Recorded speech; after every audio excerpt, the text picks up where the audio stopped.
One of them. Oh my God! Deep to right field, way up there and way out of here! The Philadelphia Eagles are Super Bowl champions. Eagles fans everywhere, this is for you. The 0-2 pitch, swing and a miss, struck him out. The Philadelphia Phillies are 2008 World Champions of Baseball. Good evening. Welcome back to another edition of the Phixated Podcast. I am your host, Mike Azzy, and I am joined by the Harvey to my Mike, Regsy Boo. Are you a Suits guy or not? I've seen like the first episode probably like 5 times for whatever reason. Like I just always seem to catch that one, but I have not binged it in any way. So I've seen bits and pieces. I mean, gotta do it. But I mean, Harvey's a smart, successful, talented guy. So thank you for the compliment. That's very nice of you. Mike is too. But for those who don't know, Mike is a fraud. Mike becomes a lawyer without ever going to law school. And I'm not ruining anything for you. I mean, you know this within the first 3 episodes. Yeah. Never went to law school, like never really took the bar on his own, like none of the things, right?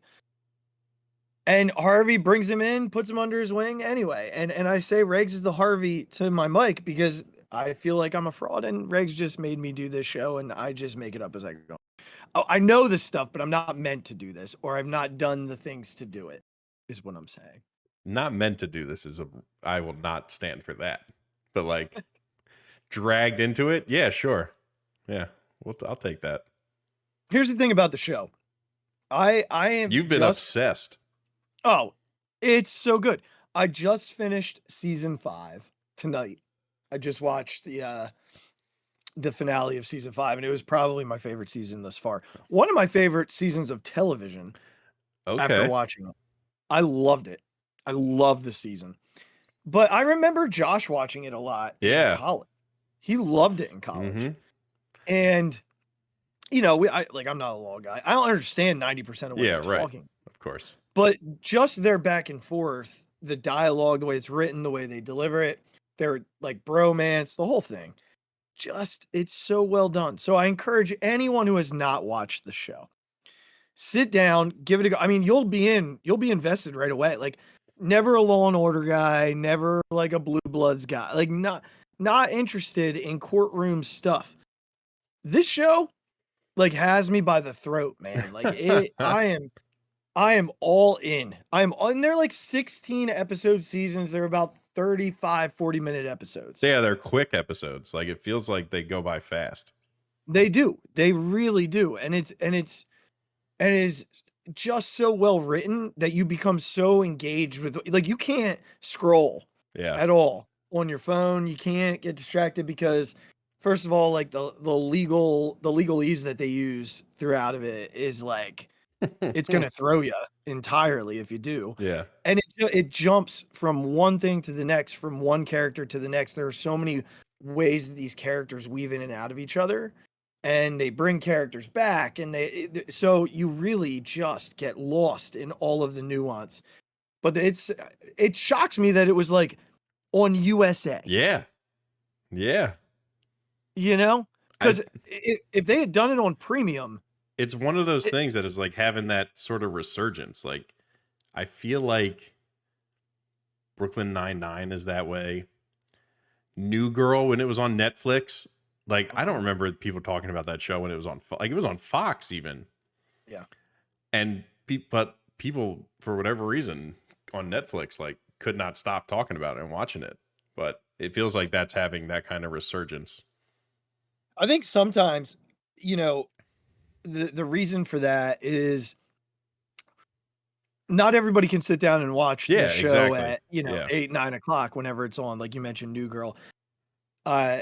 Because of how busy life gets, but because of the, privilege of streaming now, right? I can sit down, in the middle of the day while I'm eating lunch and turn on Suits And like it's just there. Yeah. So And you could have it on your phone, like if you're on the airplane or whatever. And yeah. exactly. Or in the hotel, Yeah. like there's nothing on cable, you can just turn it on and watch it. And there, there's like no commercials. It's all that stuff. Yeah. So, and you're right though, like it has had this resurgence. I knew of it. Yeah. Again, sure. our buddy watched it, Mm-hmm. but it wasn't a show that I like. No, it wasn't like never being, gave it a second it wasn't like thought. being talked about by all our friends or anything.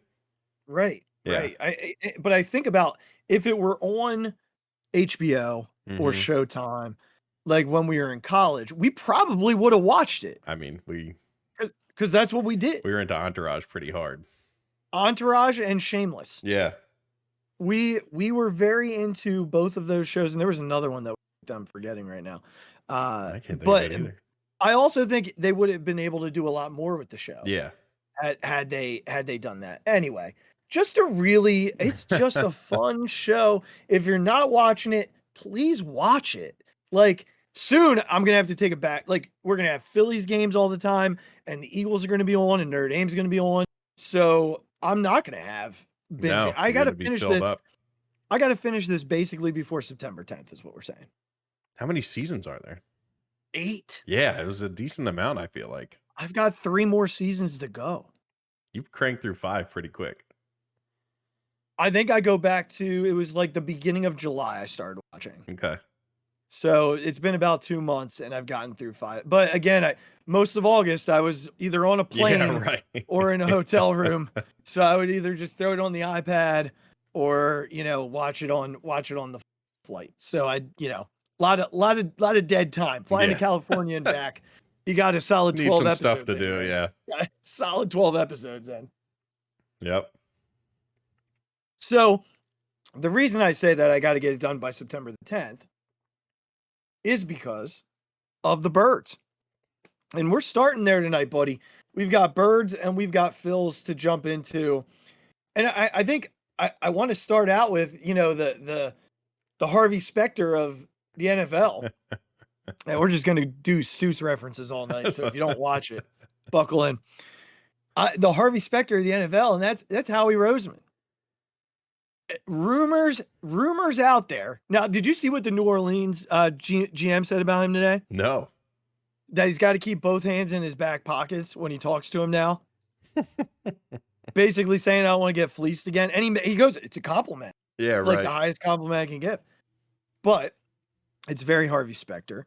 And the reason that I mention him is because all of a sudden there's these rumors floating about that Jonathan Taylor could be destined for Philadelphia. Jonathan Taylor, the stud running back from Indianapolis, So to say, led the league in rushing. who wants out of Indy, has asked permission to seek a trade, and rumors just all over the place the last day or so. The only team he's been connected to publicly has been the Philadelphia Eagles. The last thing I saw tonight, and it wasn't like a reputable source. It was like one of those people who's like fluctuates between getting something right and never getting it right. Mm-hmm. Said that they were working on terms for a deal. It's the only way the Eagles would do it. So if they could get him longer than the year that he's currently signed. Yeah. And see, I was listening to the Philly special guys for the Ringer, and they talked about this. And they kind of were going the other way. That like, this is not something that the Eagles or Howie typically does. Like, they don't try and sign running backs to big contracts, or what I'm sure Taylor is looking for as a guy who once led the league in rushing on just an okay Indianapolis team. Again, now with the injuries and things like that, you have to think that number that he probably would get is different, because you're not sure how serious it is or what if that production is going to come back. But they kind of went the other way. They said, we've heard the rumors, but it's not just it just doesn't sound like something that Howie usually does. It doesn't.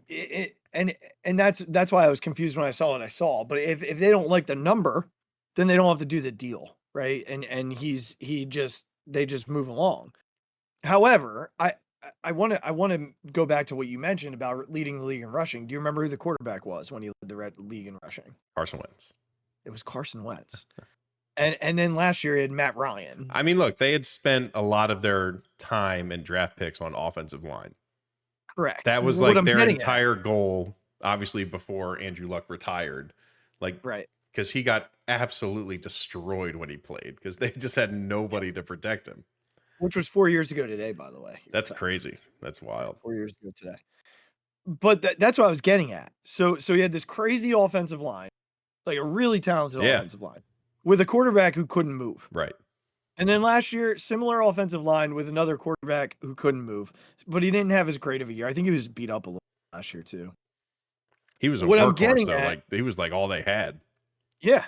What I'm getting at though is I can see why Howie would be interested, because put him as your bell cow behind this offensive line, standing next to a quarterback who can move. Yeah. And I don't know. Regs, I don't know if there's a. I thought this offense was already unstoppable. I almost think if you put him in the backfield on first and second down, they become unbeatable. Yeah. Listen, I agree with you. The guy obviously has tremendous talent and has the ability to do this stuff. And the guys you have in the room, you haven't committed anything long-term to anyone. So there's nothing stopping a guy like that from coming in and eating up most of the carries and the touches and things like that. Like, it's just not, there's nothing stopping that. There's no long-term deal in place or, money tied up in this. So I would be worried about the injuries. Again, he might be kind of milking this because of Indianapolis and the situation and things like that. So who knows truly what it is. And I'm sure Howie would do his due diligence to truly understand, where he's at physically. Yeah, do I think it makes them better? Of course I do. Would I rather them? I'm kind of on the fence. Would I rather them maybe save that money to spend on a Devontae Smith extension or like something like that? Yes, probably. Like we don't. It's weird to say. It feels wrong to say, but it's like we don't need Jonathan Taylor. No, obviously adding him is a tremendous plus. I also, how I feel about this. I also don't concern myself with money or extensions or a contract when it comes to Howie. Right. He's going to figure it out, and I understand he'll probably kick the can down the road, and it'll bite him at some point. But that point isn't right now, and your window is wide open. This NFC is not a conference that scares me. It is not a conference that I believe the Eagles have to concern themselves with as long as they are healthy. They're more talented than pretty much every team. Sans maybe the 49ers. Yeah. And I'll say the Cowboys just because they're always kind of there. But outside of those two teams, no one scares me in the NFC. So they could be right back in the Super Bowl come February. Like February 11th, we could be watching the Eagles in another Super Bowl because of how talented they are. And if you add Jonathan Taylor to that mix, I just don't know how you stop them. And clearly one of the running backs that's in the room right now would go back in addition to some picks. Right. So I understand that. But the way I look at it is he's your bell cow early in games. And he beats teams up, and on third and longs, you have DeAndre Swift to play make for you in the passing game. And then when, like they did in the postseason last year, when the fourth quarter rolls around, you just hand the ball to a slippery and annoying, because now you're burnt out from trying to tackle Jonathan Taylor. And on passing downs, you got to deal with DeAndre Swift. And let's not forget that you have to deal with the most difficult offensive line in the sport. Arguably the best wide receiver duo in the sport. And a top 3 freaking tight end. And a quarterback who runs like a running back. Riggs, I understand. I'm with you in the sense of it doesn't make sense. It's not a Howie move. But if they do it tomorrow, I'm celebrating all three. I mean, yeah, listen, I'm not going to not be happy. Yeah, I know. If it happens. Again, you're right. We do have to trust Howie that he would figure out the money and all that kind of stuff. And again, There might be a Kelsey coming off the books. There might be, whatever coming off the books. Who knows? Like, for all we know, Lane Johnson could just decide he's kind of done after this year. You know what I mean? Like, I'm not putting that in. I don't want that to happen, obviously, but No. But they're things planning. are going to happen where Yeah. money will get freed up. Yeah, and they've planned for And- it. The Kelsey thing, the Johnson thing, Yeah. you got BG and Fletcher Cox, like all that stuff. All And- that money's going away at some point. And look, similar things have happened. Like, they brought in Jay Ajayi for that Super Bowl run. Like, a guy who was coming off like some big years in Miami. He wasn't the same, when they picked him up. That's why he was available and why they were able to get him. But look at what that team needed. Like, he was a guy that team needed, like a presence back there that you can just keep feeding the ball to and could just keep on going. And then you had the complimentary guys, to bring in on passing downs or goal line or things like that. So we've seen this work. Like, we've seen it work. And it really is just like,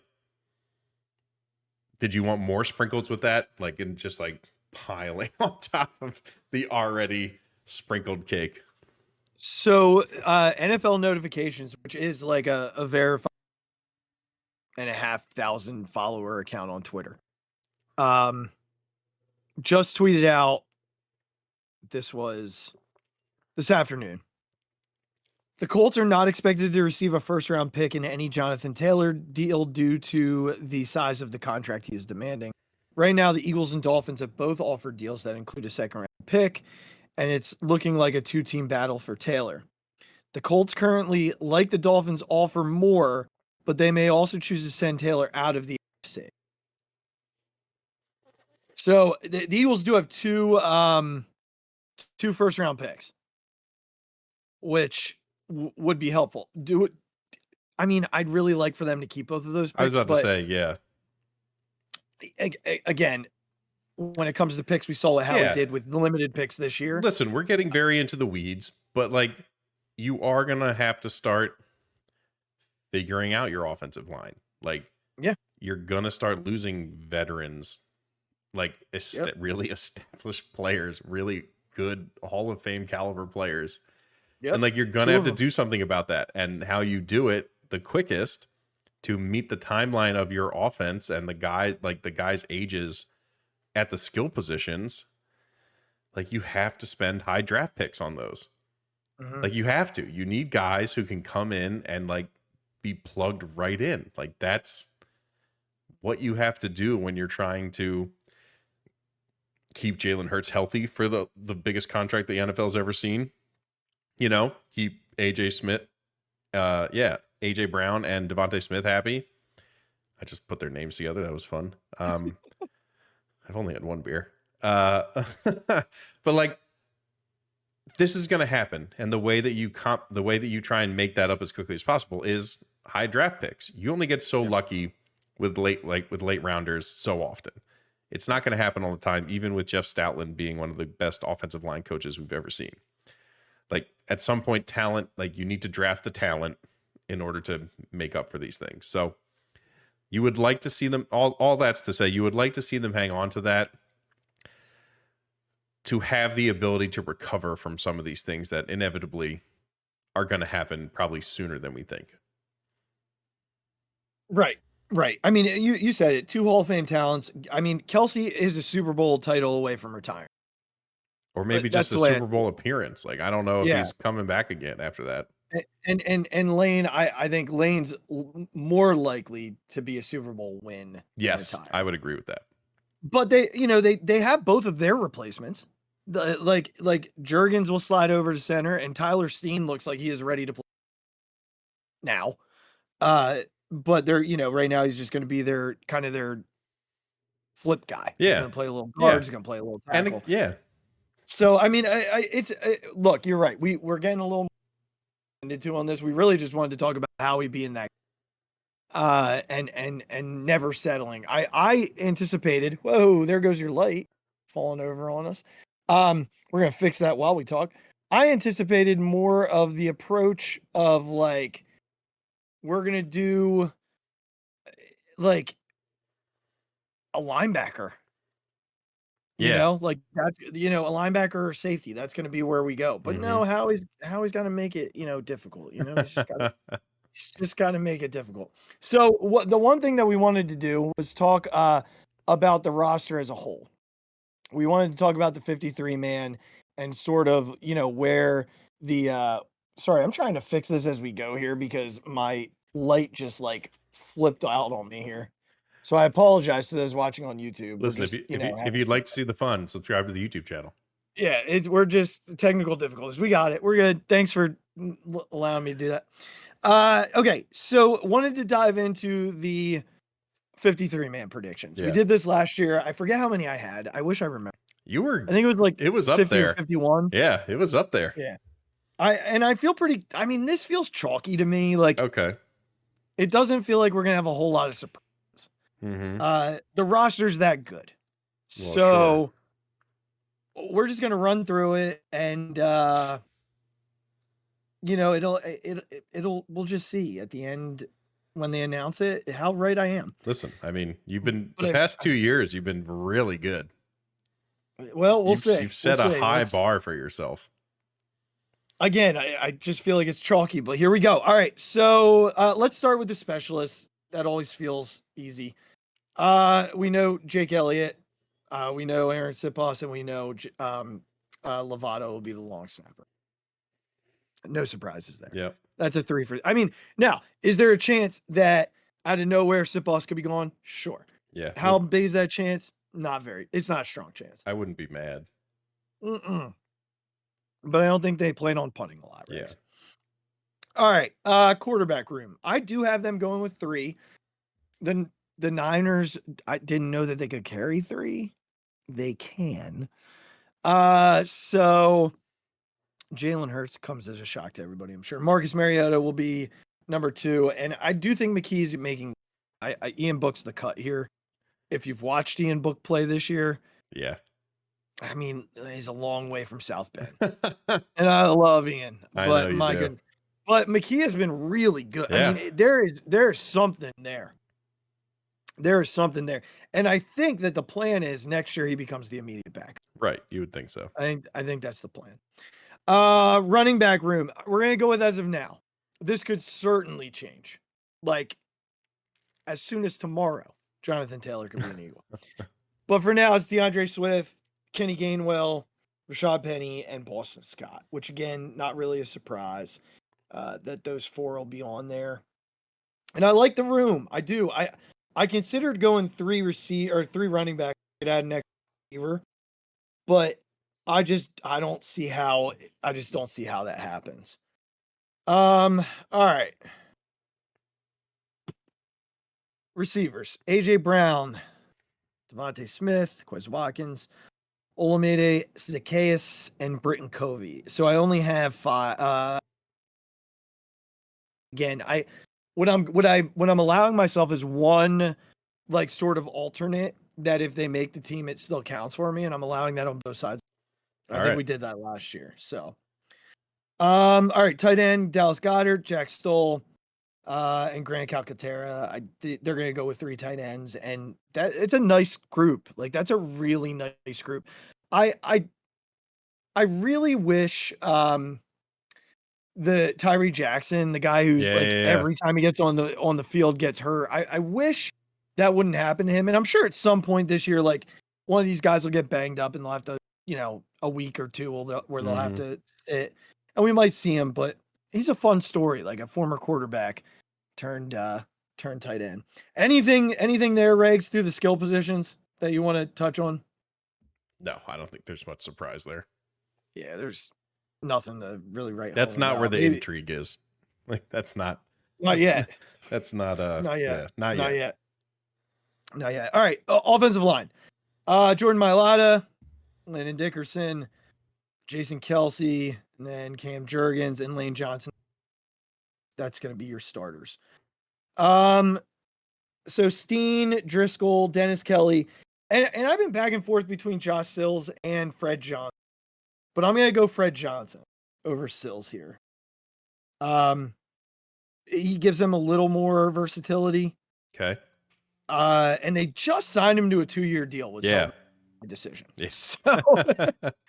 So I do have him carrying 9 offensive line, Okay. which is about right. I think last year I did 10, Mhm. if I'm remembering correctly. I'd have to go back through my notes, but I believe I had 10. This year I'm going because there is a lot of versatility here.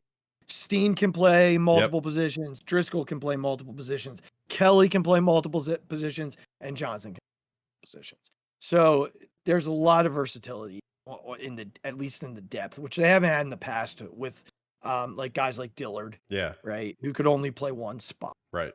So all right, so that moves us over to the defense. We'll start at the edge. Reddick, Sweat, BG, Barnett, Nolan Smith, and Patrick Johnson. That's going to be the 6. I don't think there's any surprise. Yeah. It just feels super chalky. Defensive tackle. Fletch, Jordan Davis, Jalen Carter, Milton Williams, and my guy, Marlon Tuipulotu. We did it, Regs. We did it. He's here. We did it. I've been practicing all day.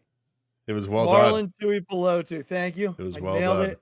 I nailed it, and I feel like I'm going to take a sip. Yeah, you deserve it. Mm-hmm. Mm-hmm. So that's your defensive line. Really talented defensive line. I do think Jalen Carter's lined up to start. I do think he's lined up to start. The amount of talk coming out of camp, not just by media, not by coaching staff, but the players. Like Darius Slay said something yesterday about how special he is, and that he's not seen anything like him before. Dallas Goedert said how exciting it is to watch him. And, just the excitement coming out of camp about this kid. Regs, I don't know. I don't know if the league realized what they did. I just so want it to work. I just so want it to happen. I don't see it not. Yeah, that's fantastic. I don't see it not. And they say that every time that he and Jordan Davis play next to each other, it's just like a bulldozer into the backfield. Yeah. Well, I watched someone broke down every play of Jalen Carter's against the Browns in the actual preseason game. In the game, not the practice. Right. And there was one play where he and Davis were on the field at the same time, and the two of them ate up 4 of the 5 offensive linemen and allowed Nolan Smith to wrap back and through a huge open gap to stunt, and just was wide open because they just ate up to 4 people between the two of them. I think my favorite plays that we're going to see this year are the plays where those two are on the field with Nolan Smith lined up and Nakobe Dean blitzing. Yeah. And you just see 4 Georgia Bulldogs ripping into the backfield. Those are going to be the best moments of our season. Yeah. And maybe Keely Ringo picking off the errant pass that's floating downfield. No, our boy Reed's going to get it. He's coming. He's coming. Yeah, so I think this defensive line, and we're going to do bold predictions when we do our, how I love making those ridiculous predictions. I love them so much. How much they're coming. They're coming. That's probably next week's show. The following week will be the season predictions. Yeah. Can't wait. Regs, I'm going to say this one now and I'll repeat it. I think they're going to break their own sack record this year. That's absurd. I mean, it's a better defensive front than it was last year. That's an absurd statement. It's a better front than it was last year. They're better. It's an absurd statement. Deal with it. All right. Off the ball linebackers. I think it's going to be 4. I think it's going to be Dean Cunningham, Ellis. I keeping any of these guys off the roster, especially after Bradley's injury. They need as many special teams players as they can possibly. Did Miles Jack retire? Yeah, he saw the writing on the wall. Yeah, I think Dean and Cunningham are likely starting, which is fine. But I like Christian Ellis, and I do like Moreau. I think he's played really well this preseason, really well considering. But more than likely, this defense is leaning on the ability to get home with the front four and blitz. Right. So we're gonna see guys like Dean blitzing, and we're gonna try and win 1-on-1s with the secondary that we have, because we do have 3 really good corners. So we're gonna be trying to win some 1-on-1s. Speaking of the corners, I have them keeping 6 with a little surprise at safety. Okay. So I have them keeping the 3 clear ones, Slay, Bradbury, and Maddox. I do have them keeping Josh Jobe. And then I have them keeping Kaylee Ringo and Mario Goodrich. I don't have them keeping, I think Josiah Scott already got. If he didn't, I'm pretty sure he did. If he didn't, he will be. So I do have them keeping 6. I think that's a good group too. You got 3 veterans and 3 younger dudes that can learn from the 3 veterans. And I do believe you can move Bradbury inside. They've been doing that a little bit. Mm-hmm. And I think the reason is because they know Avante never played the whole season. Yeah. So I think they're and his size too, to deal with some bigger slot receivers and tight ends. Mm-hmm. And then you can allow one of the other 3 to go to the outside. They've all played well this preseason. All 3 of them. Ringo always feels like he's in good position. Now, the thing that does hurt a little bit. Yeah. We talked a little bit about it last week. We weren't sure what it was. Achilles. Yeah. So that does hurt a little bit because he could play inside and he was really good inside. Mm-hmm. This would force Bradbury inside if something were to happen. So we'll wait and see on that. And then I have 5 safeties. Okay. Reed. Of course. Sidney Brown. Yep. And then Terrell Edmonds, which makes sense. Kayvon Wallace. And here's the surprise, because he's not technically a safety. Eli Ricks from Alabama. Okay. And I do think eventually that's his position. I think Ringo could arguably be the same. But I think they keep 5 safeties either way. As a matter of fact, my trade out, the one that I talked about earlier, where I get one on the side of the ball, Justin Evans is the safety that would probably make the team if Ricks gets cut. So I think they take 5 safeties away. Now, the other thing that I was going to say is maybe they only keep 3 running backs. Okay. And have 6 receivers. Yeah. And that's where I have Ngata from Clemson, who's had a really, really, really preseason as well. Yeah. And I could totally see him making the team. So that's my 53 with my 2 flips. All right. That if they make it, they'll count for me. As long as one of the guys that already comes off. If it's some random other dude, that doesn't count. So there it is, people. There it is. That's your 53, and we will double check it as soon as it comes out. We'll let you know I did when we do our extremely bold predictions. I can't wait for the text. You always text me as soon as the roster comes out. Which will be tomorrow. 53, 51, 53. It'll be tomorrow. They'll release it tomorrow. All right. One of these days, I'm going to be 50. You are. You got to tweet it. Days. You got to tweet it as soon as it happens. Here's the thing. I took some risks here. Ricks is a risk. He is a total risk.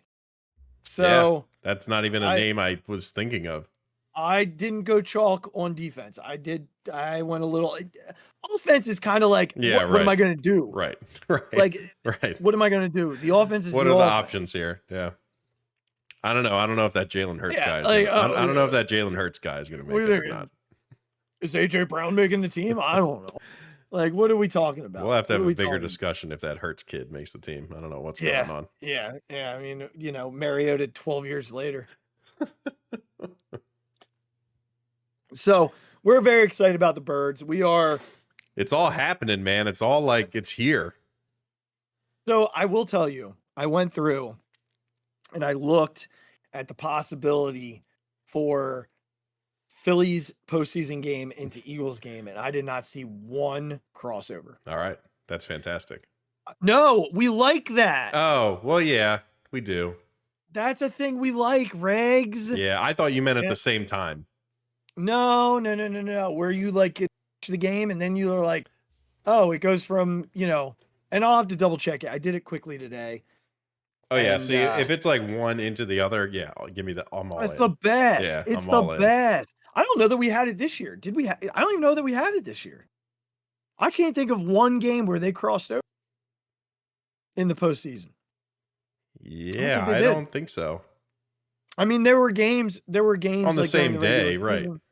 Yeah, on the regular season where Yeah. I stood up in the left field and watched the Eagles Right. from the stadium. Yeah, Like exactly. that happened. But yeah, I don't know, man. I don't know if it's happening this year. I don't think it happened last year, so I'll have to double check it. I'll let you know for sure. All right, man. Well, while we're talking about it, we are a month out from the end of the baseball season, a month and a week. Crazy. I mean, it feels like yesterday we just had Alex. It does. Like literally feels like yesterday. I know. It's gone. I don't know what's happened. Yeah, it is really moved. And it also feels like yesterday that negative Azzy. That feels much more recent. By the way, Alex still killing it. Oh, yeah. Did you see the article about the music? Yes. I listened to Believe coming back from the gym the other Did day. you?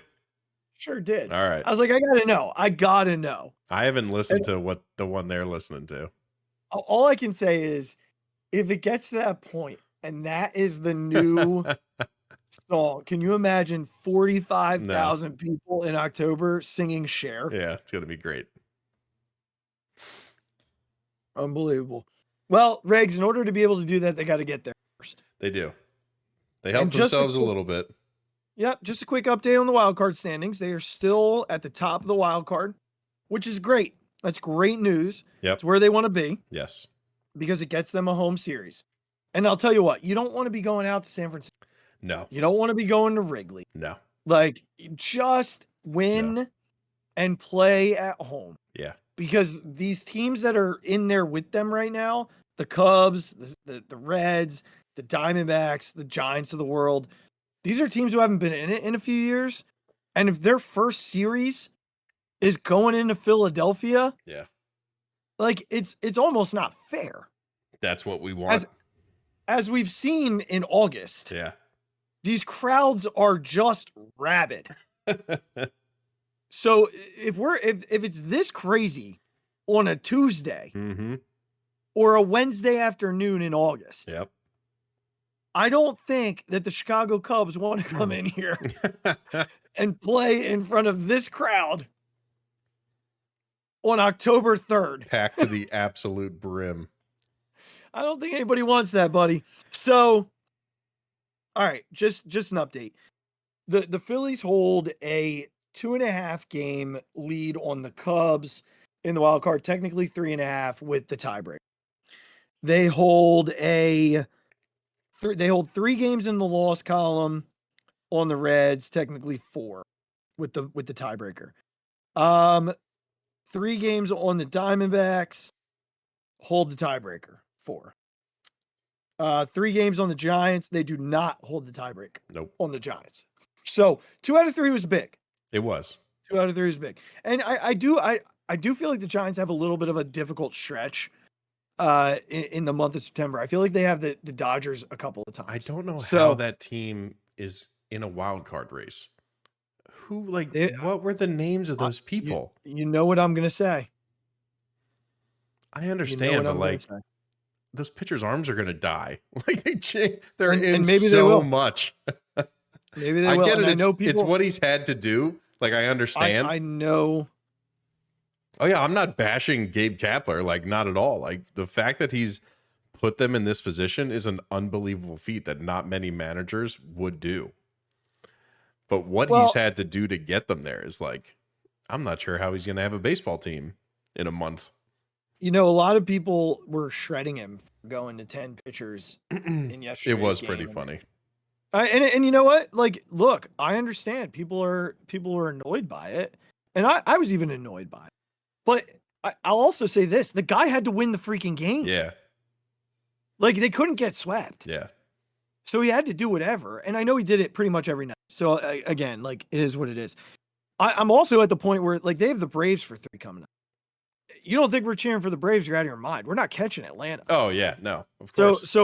We just wanted to bury the Giants. Mm-hmm. So their remaining schedule is Atlanta, Cincinnati, San Diego. They play LA 7 games in September, and 3 of those are to end the year, where LA is probably not playing a whole lot of dudes. In the midst, though, I mean, they do have a soft little run where they have like Colorado, Mm-hmm. 7 games, which isn't great, but they play San Diego on the road. They play Chicago, Arizona on the road. So it's not, it's not an easy look. And they have Atlanta and Cincinnati on for 6 straight here. So, and that Cincinnati San Francisco series and Chicago San Francisco series win-win for them. Yeah. Right. Someone's losing. So that's super helpful. But that's the only team they don't hold the tiebreaker against. Yeah, so the more that they can lose, the better. And we don't know about the Marlins yet because we haven't finished our season with them. Right. And we don't know about the Mets yet. Finish our season with them. The Mets are 10 games under 500. The Phillies hold a 10.5 game lead. So I'm not going to consider the Mets until they're 5 back. Yeah. Haven't even thought about them, to be quite honest. Yeah, and then San Diego, they hold the season series there and 8.5. Well, they play San Diego yet, but they're 8.5 games up on San Diego. So that's where we're at with the wild card. We had the Phillies in the stretch that they're in right now. We both had them at 5-1. We assumed that they would sweep Washington. But here's what I'm going to say about Washington. And I said this to you in text. They're playing really good baseball. Yeah, I just saw MLB just tweeted something about them that was like ridiculous. I think for their stats. Since the All-Star break, they're like, after the Phillies series, they're like 20. Well, they just beat the Yankees again. I think they're 22-17 since the All-Star break. They're playing really good baseball. Those young kids are hitting. Yeah, they're 9-3 in their last 12. Have won 4 consecutive series. They're 23-15 since the All-Star break. I was close. 23-15. Nothing makes me more mad than seeing Lane Thomas. He's so good. He's so good. Yeah, he's really. I'm so mad he's not a Philly. I'm so mad. I don't know that he was ever available. I really don't. I there's part of me that wants to believe that the Nationals are smart enough to know maybe we can build around him. I mean, he's got 20 home runs this year. And and he plays a great outfield, and he's got a cannon. Yeah, dude. He's got a hose. He's a couple of seeds. And part of the problem with that series was just what it's been, and we're going to talk about this right up front, what it's been for about 2 weeks now, which is starters getting in trouble early in games. Yeah. They're not putting guys away. I mean, look, we'll go right into it with oh my gosh, I'm drawing a blank on his Lorenzen. Yeah. And I mean, the guy's already eclipsed his career total in innings for a single season. Yeah. And you're starting to see the effects of that. I think what they should consider is when Ranger comes, shutting him down with some sort of phantom injury. Yeah, right. Now, Ruben said yesterday that he thinks the 8-day layoff could have had something to do. His struggles I think Lorenzen said that he said he was like a little off his routine. Okay. And didn't. Well, then what was the excuse the other day? I just think, all right, so we talked about this as like the larger point. So I'm just going to fold your rotation. I'm going to fold this into the larger pitching point that I had. I just have a very sinking feeling that this pitching staff from top to bottom, starters to relievers, is like going to limp into the playoffs. Okay. And I'm concerned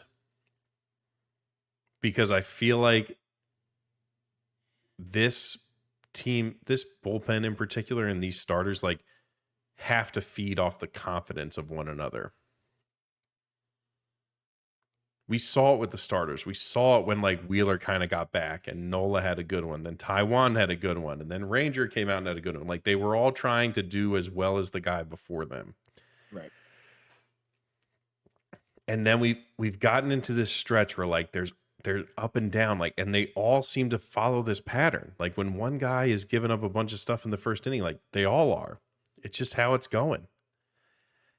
And Taijuan, thankfully the velocity was back up around normal in this last start, after his prolonged rest. That's good.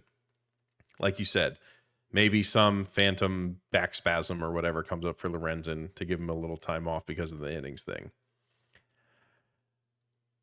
Hopefully Ranger comes back and is fine. Kimbrel, like, we're seeing chinks in the armor. Like, we never expected him to be this good, so we can't be too surprised when he's not, because this was like the expectation of him being this good was not even on our radar. So it's going to happen, right? The guy's human. It's going to happen. It's just, we're starting to see a sort of group lack of confidence, or just like being a little bit off, if it's whatever it is. Arm fatigue, little injuries here and there, overwork, whatever it might be. And I'm just concerned that with the inconsistency of this offense, I'm just worried that we're going to limp into the playoffs. Like, I think we're in a good enough position that we're going to make the playoffs, even if we do have to sort of patch it together. I'm confident that we'll get in there. But I just feel like this team needs the confidence of playing well and pitching well going into the playoffs. And I'm real worried about what would happen if we just kind of like limp in, if this pitching staff just limps in with just an air of no one knows what's going to happen. Mm-hmm. And it's one of those sneaky feelings that I'm sure all Philadelphia fans have, right? Something's going to go wrong, and something's something's going to happen where this isn't going to go well. And of course, we know how Septembers have gone for us in the past. You can go back and see our previous podcast from last September just to tell you how we feel about it. And I'm nervous, man. I'm nervous that this is what's going to happen, and I'm seeing the writing on the wall, and I don't feel good. Yeah, I feel very much the opposite. And fantastic. Let's hear it. Yeah, the reason I do is because I feel like they're hitting that like weird part of the year, like that dead arm part of the year. August is usually known for that. And what I've seen from them is early struggles that settle in. Like Wheeler's last 3 starts, he's been brutal in the first, and then totally dominant for 6 innings after that. Yeah. Like think about the Washington game. You give up 4 straight hits to start the game, and then like no one touched him for 6 innings. Yep. Right? So if it's something he's doing early in the game, or something in his routine, or tipping pitches or something like that, it's fixable. Because if it were something more, he wouldn't make it through 7. So that's where I'm at with him. Chris Sanchez has been good, period. Absolutely. Yep. Full stop. Period. Yeah. Full stop. I'm jury's out on Lorenzen. I want to see what the situation brings. No out pitch. He just can't he can't put anybody away. I want to wait until look, he had 2 freaking fantastic starts. Yes, obviously. And then 2 absolutely brutal starts. I think the truth of Michael Lorenzen is yeah. I do. And we're going to at least get one more start before Ranger comes back. Once we have that, so whether or not he needs to be shut down. Brings me to Ranger. Ranger started to look better before he went on the IL. So we'll see what the IL stint does for him. It was a hamstring thing. It makes me think it was, again, phantom and not for. And Ty is Ty. Ty's been that way all year, where like it hasn't been great right away, and then he settled, gets. So that's just Ty. And then there's Nola. I need this start from Aaron Nola, what we just watched against San Francisco, to be the turner. Because Regs, if we don't have him come October, we're probably looking at a DS elimination. Yeah. And you know me, I'm very positive. I'm not worried about the rotation limping. I'm worried about Aaron Nola limping because I think we can still get good starts from other guys, but there's no way Topper's two. Yeah. He is starting game 2. Mm-hmm. So, last year we felt like, oh, if we lost game 1, it's fine because Aaron will take care of game 2. Yeah. I don't think there's a single person in Philadelphia that feels that way. No. So at this juncture, I'm not worried about limping into the and I'm not saying you did this. You mentioned Kimbrel, which is why it's jogging my memory. Yesterday, I'm scrolling through Twitter after the game, and people are Craig Kimbrel, and I'm like, fine, you can be mad at him today, but like, let's remember they were down 5-2. He was not up when the inning started. So he didn't go through his normal, out there routine. Like he got up pretty much when the tying run came to the plate.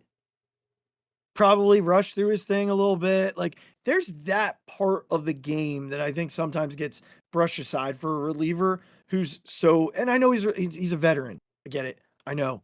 But even more so than he has a routine that he goes through. He wasn't good yesterday. But you know what? The blame lays elsewhere for the reason they lost that game. It's not because he gave up 3 in the 10th. It's because JT didn't hit with runners in. It's because Bryson Stott had a bonehead play on the bases. If Bryson Stott doesn't have that bonehead play, Bryce Harper's home run is a walk-off. Yeah. It's not a game time. It's a walk-off. So there are many people to point the finger at yesterday. Yeah. It's easy for those who are tweeting about Craig Kimbrel, but let's all breathe for a second. Yeah. Craig Kimbrel's been freaking fantastic. You said it. Right. He's been freaking fantastic for this team.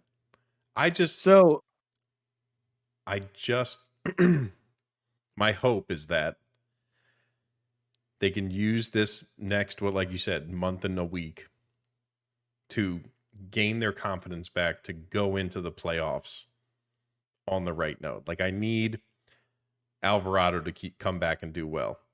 Yeah. I need Sir Anthony to figure it out. Yeah. I need Craig to not lose the plot. You know what I mean? I'm not saying he is, but I'm just saying I just need him to maintain and keep doing what he's doing. It would help Craig if they could win some games by more than a run or two. Yes, that would be nice. That would be helpful. Yeah. So again, that's helpful. My just nagging concern at the moment for the rotation. It'd be great to see more, Dylan Covey almost trying to give the games away. Good. Why is that guy still on my baseball team? All right, let's not. Why? Let's jump over to the offense, and I want to start with. You want to start with positive? We just talked negatively, so let's go positive. Okay. Bryce Harper's back. Yeah, God, it's great. He is so back. But he hit that ball 114. Every ball he hit yesterday was over 100 miles an hour. It looked like it looked like in the Sandlot when Benny hits the cover off the ball, like the poof of dust that came off of it. He's so back, and not a better time. He's so freaking back. It is unbelievable. And again, shout out to Alex, who had a great article on Harper and his hitting. Yeah, and Trey's back too. Trey's back. Let's talk about that guy. What's been his stats for?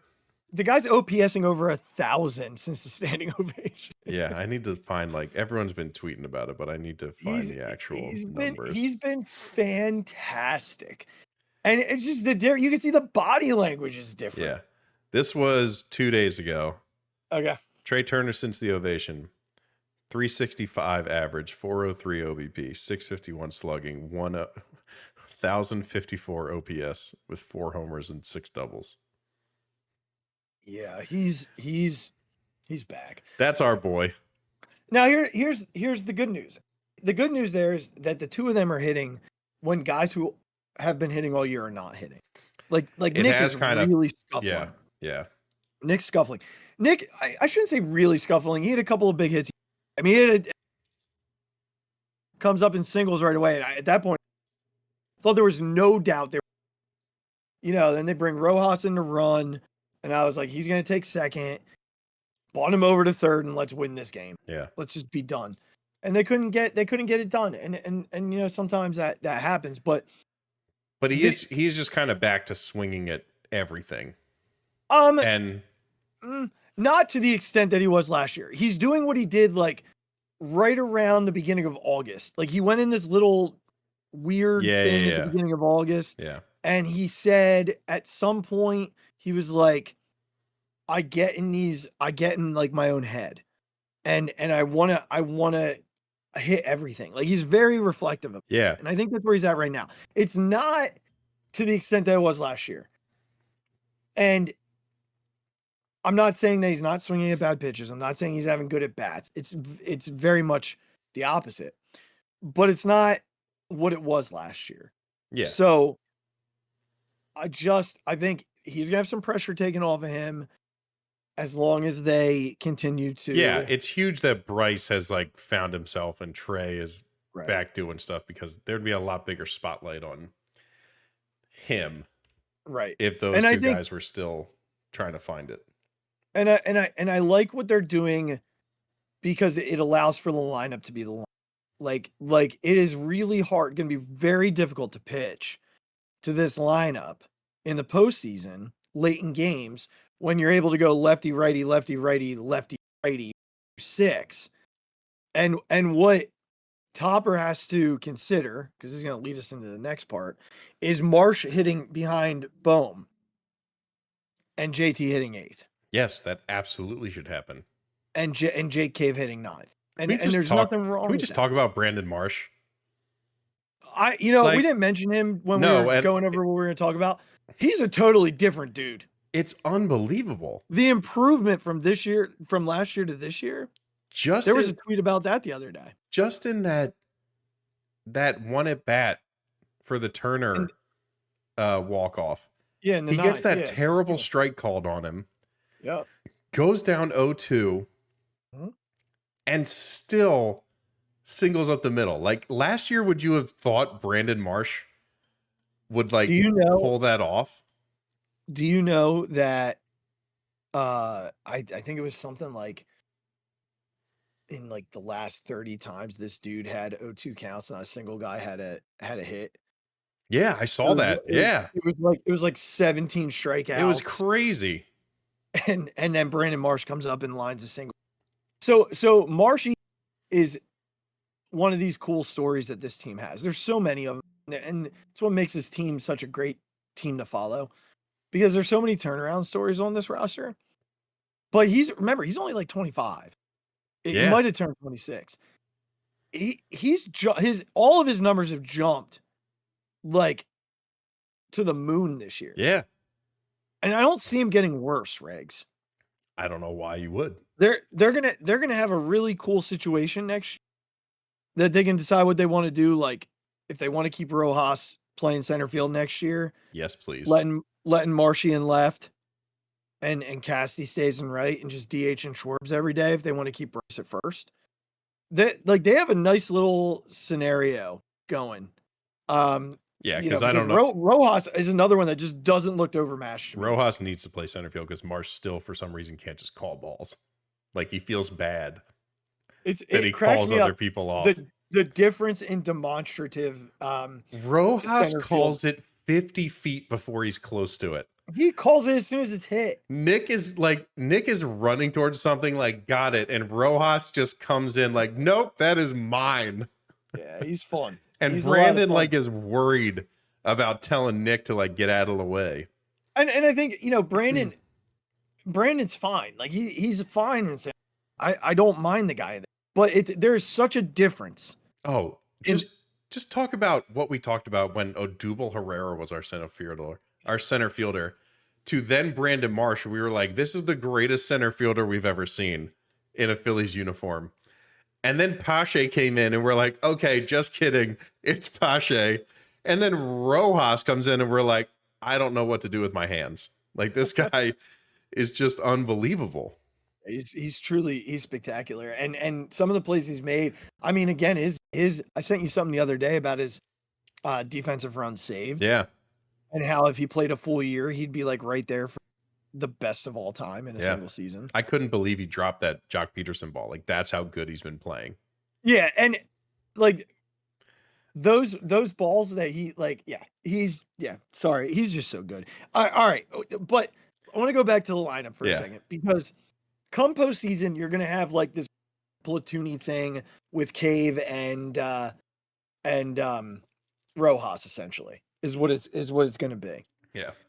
And Cave will play left field against righties, and Rojas will play when they play a lefty, and Marsh will play left field. Yep. And I mean, they could also do what they've been doing with Sosa play, like, letting Schwarber play left and Bomer plays first and Sosa plays. Like, they could do a variety of different things, but I think they're going to try and keep Marshall in the postseason as much as they can, because he's been hitting so well. Yeah. And they really have to make this decision with JT. Like, JT needs to hit eighth. He brings nothing. He has to. He's a zero. He brings nothing to the 6 hole at all. Well, was he hitting 6 yesterday or 7? No, I think it was 7. Was he hitting behind Bomer? Yes. Yeah, because Bomer hit that ball to the freaking wall. Yeah. I got robbed. Yeah. Okay. So yeah, and again, part of my reasoning for that is you can't have the 3 lefty in a row thing when you're facing a righty to start the game. Right. Because what it brings on then is you can bring in a lefty to face all 3 of Marsh, Cave, and Schwartz. Right. But if you have them split up, it allows for, the manager has to consider, what do I want to do here? Do I want to go with the lefty and hope that, JT doesn't get into one? Yeah. Or do I want to go with a righty and worry about JT, but then he's got to pitch to Cave, who rakes righties. At this point, you're not worried about JT. No, I actually have more faith in J Cave than T to put together a good bat. Yeah. That's where I'm at with JT. I'm just at the point, and I told you I had a point about this before we started. Please. And the point is that we've heard about Marsh. We've heard about Pache. We've even heard, I think Rojas needs to change his swing. He's just got too long of a swing for being a contact guy. I agree with you. I think it'll happen. Yeah. But I'm sure we'll hear about that next year, right? We'll hear about it. We've heard about Bowman improving. We've heard about Stott. We've heard about how much Kevin Long works with Trey and getting Nick to maybe set up a little bit differently. There hasn't been one single thing to come out about JT making an adjustment at the plate. Whatever it might be, it's just still that big-ass step, which is never on time, and it's a guy who can hit inside pitches. It's a guy who has tremendous ability to hit the ball to the opposite field, but for some reason feels like he has to roll everything over. Like, we haven't seen any article, tweet, whatever you want to call it, podcast about, oh, JT's been working with Kevin Long about really staying behind the baseball and hitting it to the opposite field. He's been working on maybe shortening up his leg kick to be able to get it down to maybe catch up to those inside fastballs that he seems to love to swing at. We haven't heard one thing. And I get it that his primary job is to be the catcher. It's to help the pitchers. It's to do all that. But we talked about this a little while ago. He's not throwing guys out anymore. It's just not happening. I know, and I'm not jumping on you about this, but your rebuttal at the time was a fair one. They still have to think about it's JT Realmuto back there. At this point, I would disagree. We've seen not only the Nationals, but several other teams just be like, I don't care. We're going. Because there's nothing JT can do about it. And if you're not going to bring me that, if you're going to, you still find defensive catcher for the most part, but you're getting paid $25 million. Why haven't I heard about an adjustment? Why haven't I heard that he's trying to change something? Why haven't I heard that he's making a commitment to put the ball to right field? JT Realmuto is not a pull hitter. Like, I don't know why we haven't heard about it, and I don't know why. I can't speculate as to why. Obviously, we're not there. We don't have conversations with him. But the fact that nobody's even like, that the Phillies PR team hasn't just been like, Kevin, can you just give this reporter like 5 minutes about JT and all the work he's doing in the cage or something? Like, nothing has come out about that. And we just seem to be like, I don't know if everyone's just fine with it or like, but what are you giving me, man? What are you giving me? I get it. You're fast. So when you get on the base path, it's a difference maker. Sure. That's fine.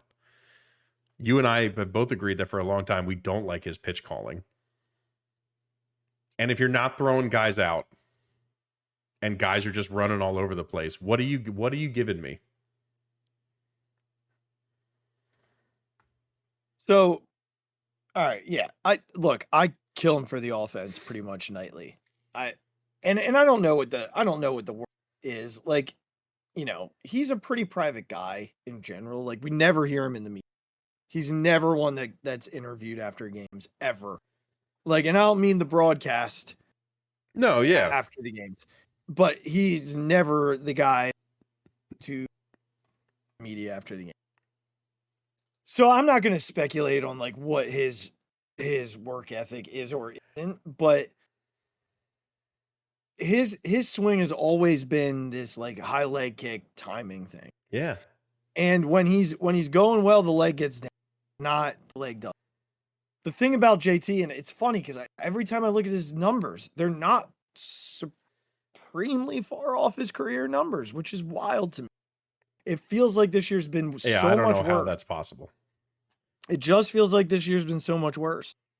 But the leg kick that's a hard thing to get rid of at this point in a career. Like it's not a short stride. No, it's not. You're absolutely right. That like he's not all of a sudden going to go no stride like Stott or Harper. Like it just he can't. It's not going to happen. I get that. It also you don't see righties do that a whole. Like lefties, yeah, righties don't do it all. I just don't. I guess I'll never understand how baseball players of this caliber don't understand that like when balls are on the outside of the plate, you hit it that way. Like I'm getting deja vu. Like Riggs, I hear you, man. I hear you. How many times do we have to have this conversation? Derek Jeter made a Hall of Fame career out of hitting everything to right field. Right. But there's also a lot of there's just the ways that guys pitch you. And again, I tear JT apart night after night. I'm like, oh, I don't want him up in this spot. I want to jump for a second. I'll come back. Jump over. I'd be curious to see most catchers in baseball this year. There's a real disadvantage at being a catcher this year than ever before.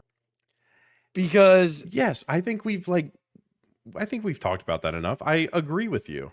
Yeah, so I get what you're saying in the sense of like, if you can't give me that, then what is? But I don't blame JT for the rule change. Like he can't keep. No, of course not.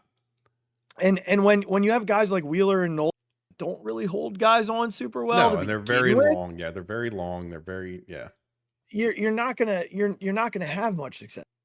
The offense is what's driving me nuts because I still feel like JT.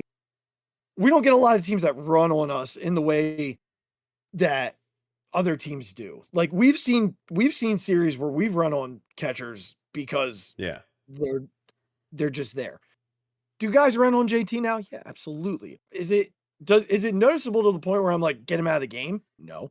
Well, yeah. Is it, and at the end of the day, like, I love Garrett Stubbs, but we're not getting better. Of course not. No.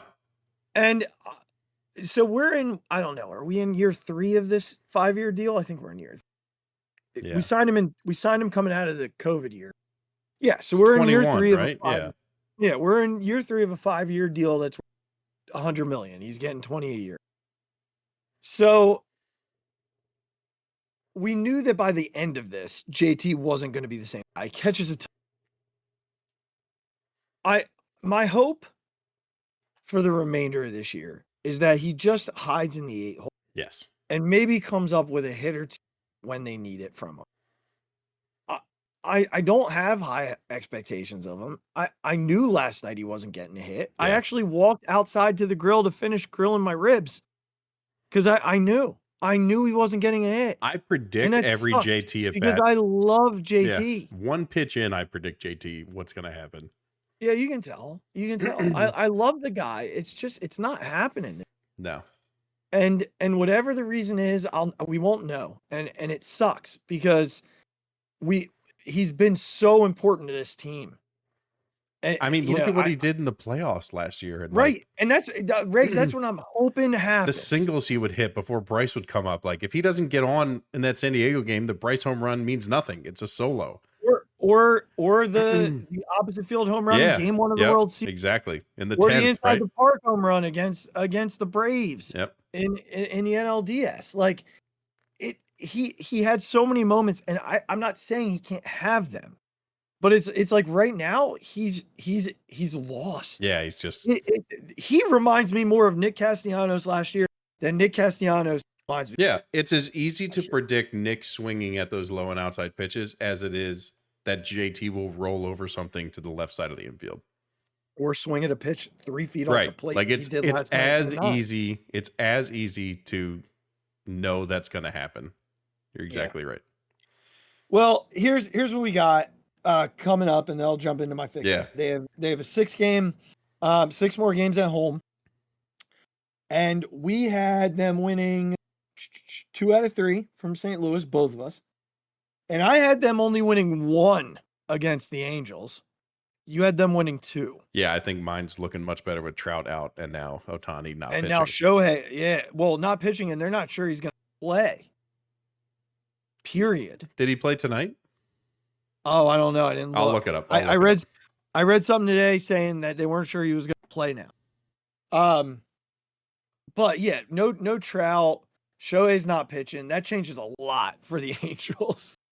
A lot. Oh yeah. So there's a good shot that they could go 4-2 in this stretch, and that would be big for them. 5-1 would be better. So I think it's a huge. That team is like, who do the Angels have if Trout and Ohtani don't play? Well, get ready for Mickey Moniak. He's been terrible. Well, has he? Hasn't he? I don't know. I think he has. He's been in an unbelievable slump these past couple weeks. Call me shocked. Color me shocked, Regs. Get back at that YouTube commenter. Well, I mean, to be fair, at the time he was right. That's a fair point. The time he was right. They didn't play tonight, the Angels. They didn't play tonight. All right. Well, we'll see tomorrow what happens. Okay. Regs, fixated time. All right. Okay. I can't believe I'm doing this again. I've been here before. And I'm so tired of these calls for Kyle Schwarber to come out of the leadoff spot. It is exhausting. It's exhausting. This team started winning the moment he went back into the leadoff spot. Now, have they won consistently from that stretch? No, they've had their slumps as a team. No doubt about it. Kyle Schwarber is not your father's leadoff hitter. He's not your grandfather's leadoff hitter. In our case, he's not your uncle's leadoff hitter. He's not anybody's leadoff hitter that doesn't appreciate baseball like post 2006. The game has changed, right? The game has changed tremendously. But like, if you look around the league, there's not your typical leadoff hitter anymore. Like, some teams have them. Like, when you look at the Nationals, CJ Abrams, right? He's got a little bit of pop. He reminds me a little bit of Jim in that way. There's pop. He can move, right? There's a little bit of like that threat to him. The Nationals build a very typical line. But there are other teams. Like there was a point in time where Ronald Acuna was off for the Braves, right? There's a point where Mike Trout is he not anymore? Isn't he still leading off for them? I have no idea. I haven't looked at their lineup. I would bet that he still is leading off for them. I'm almost positive. He very well could be. Let me just look at the team for a second. Let's have a little fun. I mean, well, Mookie is one. Yeah, but Mookie, like, to me, like, oh my God, he's 5 for 5 tonight. Who is? Mookie. Oh, Jesus. Mookie's OPSing 1,006. That guy's is so good. Absurd. That guy's so good. Absurd. And then Quan for the Guardians. So that's fine. Yeah. Like those are typical guys. Marte for the Diamondbacks, Friedel for the. So yeah, I guess most teams are doing it. Okay. Is Friedel a typical leadoff hitter? Yeah, DJ LeMahieu's not. No. Let's look at the Rockies and the Blackman's not. Blackman can't move anymore. Yeah, he used to be. Diaz for the Rays. For the Rays, not the first baseman for the Rays. That dude just hits tanks, right? Yeah, let's see what the Red Sox and the Astros have going. Well, Altuve, Verdugo. Nowadays, Altuve isn't even. Well, he's not the same player, but he's still your typical. Yes. He's your father's leadoff hitter. Yeah, I guess for him, Werner. Yeah. So we're looking around, and again, I said not every. That's sort of where Merrifield, Adley Rutschman, the catcher for the O's, led off to. Yeah. No. For the O's, right? So I only have 2 more games to look at. I'm just peeking to make my Trevor. No, this is an interesting thing. This is great. I love this. And Solano, the first baseman for the Twins, led off tonight. And then let's look at, I don't even know who the A's have. First baseman, not a typical leadoff hitter, usually. Yeah, Noda. Yeah, Noda. Tim Anderson led off. So, okay. So, yeah, again, it's really, you look around and a majority, I'd say probably about 70% of what we just looked at were your typical to middle of the road type leadoff hitters. Let's talk about the former leadoff hitter. It was your speedy guy who could get on base and steal bases. And here's the funny thing. When you look back at Jimmy Rollins wasn't even, he was fast, but Jimmy Rollins hit a shit ton of pop-ups and didn't walk a whole lot. Yeah. He swung a lot. He wasn't a slapper, as we just coined that phrase in our text thread. If I ask people out there right now and ask the question, who would you rather have lead off? Ben Revere or Kyle Schwarber? What do you think the casual baseball fan who knew who Ben Revere was would say? Kyle Schwarber. Oh, you think so? Yeah, why wouldn't you? No, like I'm talking like if we're talking about if we're asking Uncle Gary, then Ben Revere is the answer. Yeah, he's gonna say Ben Revere, right? Like that's probably what the answer is gonna be. Well, all right. So Ben Revere played. I thought you were asking me. No, you're good. You're good. You're good. You're good. I knew what you would say. So Ben Revere led off in Philly back in, and his OBP was 320. The dude got on base at a 325 clip. All right. I just had Kyle Schwarber's numbers up and I lost them. So give me a moment because I just want to throw the two together. Because if we're really talking about, like, let's look at the leadoff hitter's job. What is their job? It's to get on base. I don't care how fast you are, right? I don't care the strikeout clip that you have. An out is an out. You looking for it's this? An out. You looking for this year OBP? Yeah, give me his OBP this year. 332.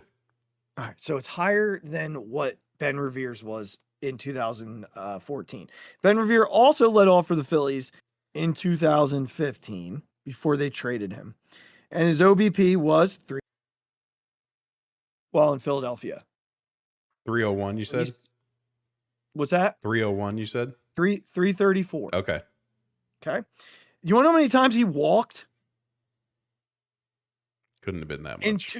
In 2 years with the Phillies, he walked 32 total times. In 2 years? Good Lord. He walked 13 times. Well, he played 3 years with the Phillies. I apologize. His highest OBP with the Phillies was 338. So in 3 years with the Phillies, he walked 48 times. Kyle Schwarber's walked like 80 times this year. 98 times. 98 times this year, Regs. 90. We want to talk batting average, right? Kyle Schwarber's hitting 185. But he's walked 98 times. Yeah, the highest of his career. He's walked 98 times this year. And that's, for those of you who don't know, is not counted in your batting average. Yeah, it's a 0. That's a 0 in the books. Okay? So can we breathe on batting average? Like, the job of leadoff is to get on base. It's to get on base. And I understand the strikeouts. I get it. I know he strikes out. I watch the games. I know how often Kyle Schwarber strikes out. But can I just go back to, unless there's a runner on third or a runner on second that you can move to third in a position to score, I'm going to go ahead and say, I don't care if you strike out because it's an out. So if there's not a runner standing on third base with less than 2 outs, okay, you struck out. Or if there's not a guy on second that you can move to third with no outs, you struck out. Like, it's an out. So I don't care that he strikes out. I don't care that he's hitting 185. The guy's on base. And I've also said this before.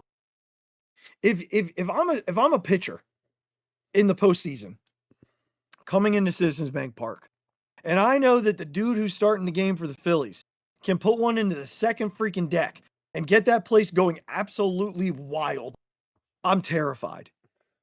So I know what you people are thinking. Well, they have other guys who can lead off. Well, Trey certainly didn't do it when he wasn't good, so we're not putting him back there now. You're going to tell me Bryson Stott should be there. Well, then you're going to get really mad when Kyle Schwarber's hitting fifth and striking out with runners on base. Because that's something Bryson Stott does not do. He does not strike out. He puts the ball in play. That's what you want out of a guy who's hitting fifth with runners on base. You want a guy to put the ball in play. Kyle Schwarber's strikeouts do not play hitting there with runners on base. And you'll dislike him more there than you will anywhere else. Like, stop. Leadoff happens one time a game. You lead off the game once. Okay? Once. This argument that, like, he should be hitting fifth because he hits home runs. The other night against Washington, he hit a 3-run home run. And then last night, he walked to lead to the game tying home run. It adjusts to the game, is what I'm saying. The game is different now than it was even years ago. And in 5 years, it might go back to the way. But right now, Kyle Schwarber fits the mold of what you should have as the leadoff hitter. He's a guy who gets on base. For crying out loud, we had a dude who y'all would want to, because he's fast, right? He's fast for 3 years. And Kyle Schwarber has outwalked him in 1. But his batting average is low. I don't care about his freaking batting average. I don't care. Batting average is so flawed. Do you know how hard it is to hit a baseball in today's game? Like, not everybody is freaking Luis Arias or William Bergala. You'll learn. You'll know who I'm talking about. So, I didn't know that until today. I am just done with the batting average leadoff hitter shenanigans. No one was complaining last year about Kyle Schwarber hitting leadoff in the that's for sure. No one was complaining. This is a dude who gets on base. And that's what you need out of a guy who leads off. He just needs to get on base. When you have Trey Turner Bryce Harper and Nick Castellanos hitting behind you, your only job is base. And if you want to hit a leadoff home run every once in a while, Yeah.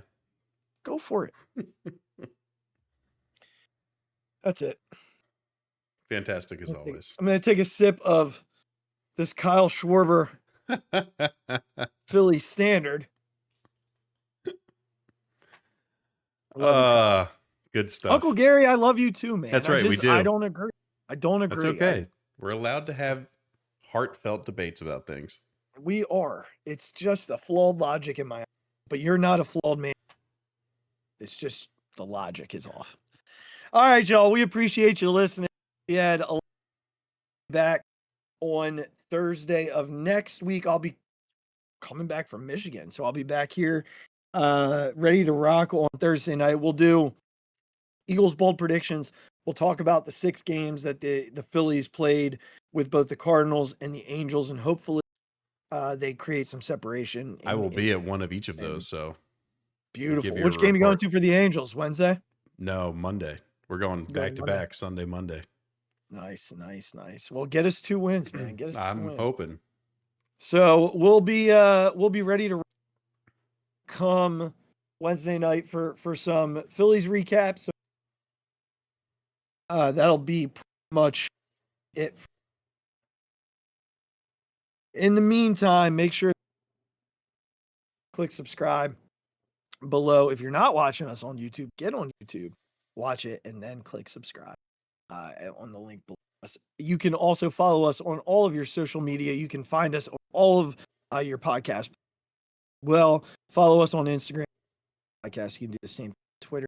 Follow us at Pod on Twitter. Follow me at the Mic Drop 5 on Twitter and Z.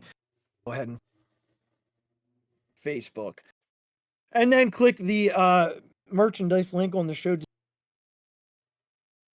I'm not wearing 200 tab. But we appreciate you listening, and we will catch you all next Thursday evening. But for now, be good. Take care of yourself. Take care of one another. Be kind. We'll see you soon. Go Phils, and we'll talk to you soon, Birds. Appreciate you. Go Birds, go Phils. Oh my God! Deep to right field, way up there and way out of here. The Philadelphia Eagles are Super Bowl champions. Eagles fans everywhere, this is for you. The 0-2 pitch, swing and a miss, struck him out. The Philadelphia Phillies are 2008 World Champions of Baseball.